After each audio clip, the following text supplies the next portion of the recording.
Yeah, my name is Jason, and I'm going to talk a little bit about Gatsby today. So who here has used Gatsby before? All right, so this is going to be remedial for most of you. Who's using Gatsby in production? Okay, great. So I want to talk a little bit about just kind of what Gatsby, kind of setting some context for Gatsby, right? And so before we do that, we'll talk about me, because that's always a good time. So my name's Jason. Linda called me the head of DevRel. That's true. I tend to do a lot of things at Gatsby, so I tend to call myself human duct tape. I came from IBM before this. I was a front-end architect over there. I'm also a failed musician. I'm an amateur bartender, and I live in Portland, Oregon. So before we can talk about what Gatsby is, I feel like we need to talk about what the challenges are with modern web development, because that frames what Gatsby's trying to do.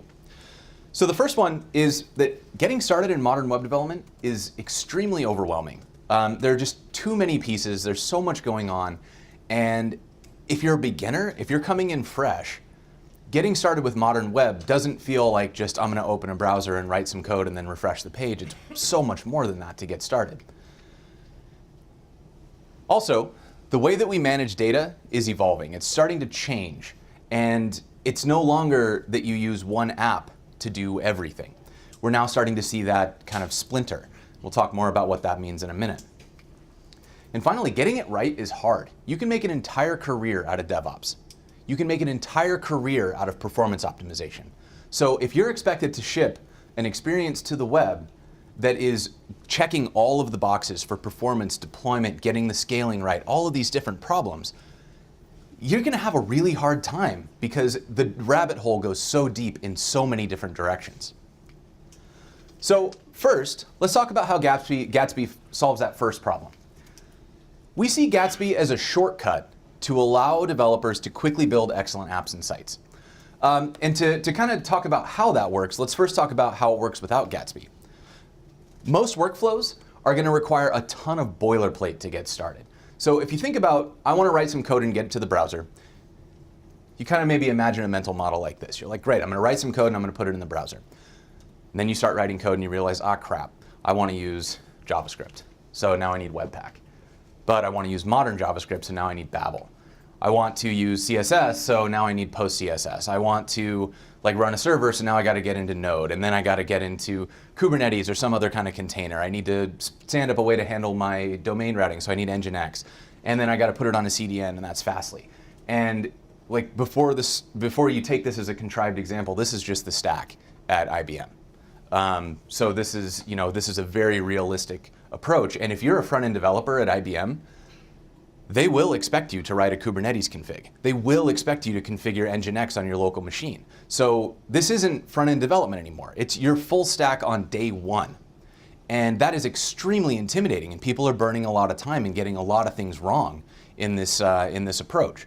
So we want to fix that. And so with Gatsby, we want it to look a little more simplified. We want to remove all of that boilerplate. We want you to start a Gatsby site, write some code, and see it in the browser.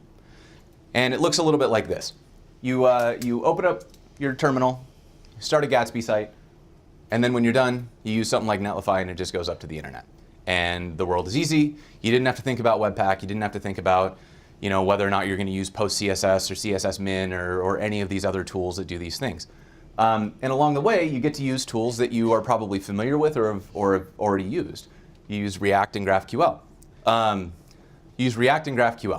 And so you're using a unified development pattern, regardless of what site you're building, where the data comes from, what you're looking to accomplish. It's going to feel the same way. And that's a really, really powerful concept because you don't have the boilerplate to start, you don't have the boilerplate to deploy, you just get to build something cool and stop worrying about it. For the second problem, we see Gatsby as an orchestration layer for taming the content mesh and its many sources of data. I've just introduced several terms that are jargony, so let me dig into what those mean a little bit. The first thing is to just kind of set the tone here. The monolithic CMS is starting to fade away. We're seeing fewer and fewer all-in-one solutions. Instead, we're starting to see this concept that our co-founder Sam Bhagwat introduced as the content mesh. And it's this idea that instead of using one thing and shoehorning all of your data into it, and then also using that for your UI layer. This would be something like Magento or WordPress or kind of the legacy Drupal instances, Java monoliths, if you've ever worked on those. Those types of solutions were, well, we're going to use this to manage our database. We're going to use this to manage our like admin UIs. We're going to use this to produce our UI. And all of the data needs to go into that. If I want to use like a blog, then I would choose, let's say, WordPress. But then later, if I want to have e-commerce, I'm either standing up a separate website for e-commerce or I'm shoehorning e-commerce data into a blogging CMS. That's a rough experience. If anybody's tried to do that, I'm sure that you've got the emotional scars to show for it.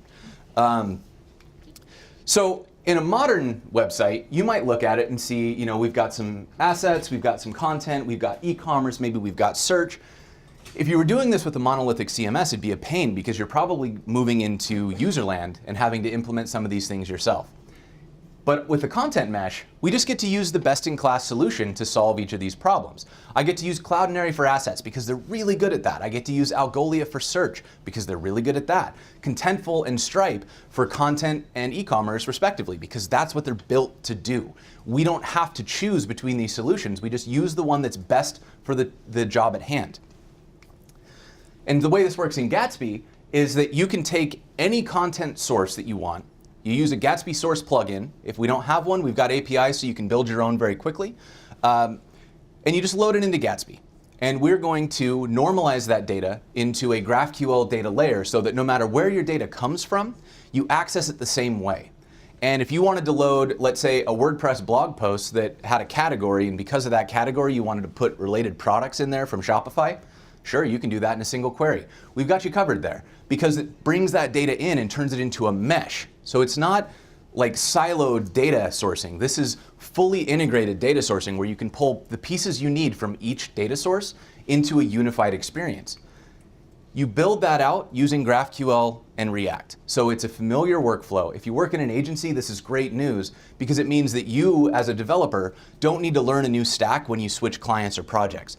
You get a huge amount of crossover capabilities between teams because everybody's using a similar development workflow. You don't have to go learn what the Adobe Experience Manager workflow is like or what the Drupal workflow is like. You just get to build an app.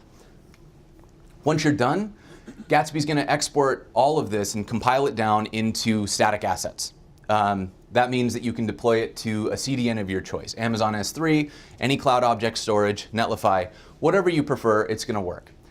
But static assets does not mean that this is a static site because once it hits the browser, we're going to rehydrate that into a React app. So you have full access to anything that a React app can do in a Gatsby site. You just don't need a server to do it. I'm not going to go too deep into that, but I would love to talk to you about it if you've got a use case. So come hunt me down. I'll be wandering around all day. To show you an example of this, I'm going to show you an outdated screenshot of our swag store. If you look at our swag store, we are selling we're selling products. So we've got a cart, we've got a login option, we've got all sorts of things going on. And the way that we do this is using the content mesh. So we start by, at build time, loading in products from Shopify. And then, at runtime, we go and get the Shopify cart using their client-side SDKs, and we get login data using Auth0, again on the client side. Once you're logged in, we show you a dashboard. That's not quite exactly how it works anymore, but anyways, we also do some asynchronous loading of GitHub data to show issues on the repo, to show what you've done as a contributor, and to give you some threads to tug at.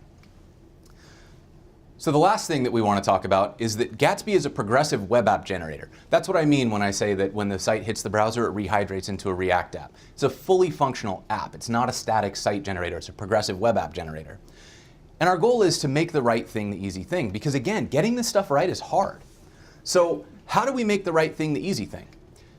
Our goal is to make sure that if you take every single shortcut, if you're under a complete time crunch and you deploy the default site, that should result in an excellent experience, both for you as a developer and for the people loading the site on the client side.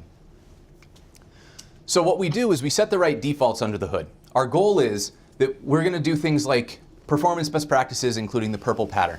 So prefetching, data splitting, we're going to pre-render whenever we can, get as much stuff ready to go and optimized under the hood so that you don't have to think about it. We're going to generate only static assets, like I said. So that means that when you deploy, you're not deploying a node server that then needs to be horizontally scaled. You're deploying to a CDN. There is no server unless you're doing something client-side. And that means that you're not dealing with the potential of getting DDoSed because CDNs are specifically built to avoid DDoSing. You don't have to worry about server problems and security issues because there is no server to hack. All they can do if somebody gains access to your Gatsby site is deface the static assets, which we don't want to happen, but they're also not going to get user data. There is no user data to access. They don't have a direct line to the server or the database. So you're solving security concerns. You're also able to, we have the ability to optimize and lazy load assets. So if you use our Gatsby image, which Amberly's going to talk about a little bit later today, we're going to create all the optimized versions of that and solve all these problems with asset loading so that you don't have to solve them yourself. We'll normalize third-party data using the content mesh so that you're not trying to figure out how to manage a bunch of asynchronous REST calls to load in data from 15 different backends. While we're doing all of this, we want to make sure that we're not taking control away from developers, because the worst experience, in my mind, is to start out with something that solves all of your problems and then realize that you need to make one customization and have to eject the entire config, and now you own the whole app and all of its intricacy that you didn't originally write, so you've basically inherited this big problem. So we do something that we call progressive disclosure of complexity, which is the idea that as you start to expand beyond what the defaults are, you should only have to eject the initial piece that you want to customize. You shouldn't have to eject the entire app to make one customization. So if you want to get at your Webpack or Babel config, we have APIs that'll let you do that, but we compose those configs together so you don't have to rewrite the entire Webpack config. You just have to add the thing you want to use. Same with Babel. You have to customize only what you need. So the full ejection is never required in Gatsby. So finally, what is Gatsby?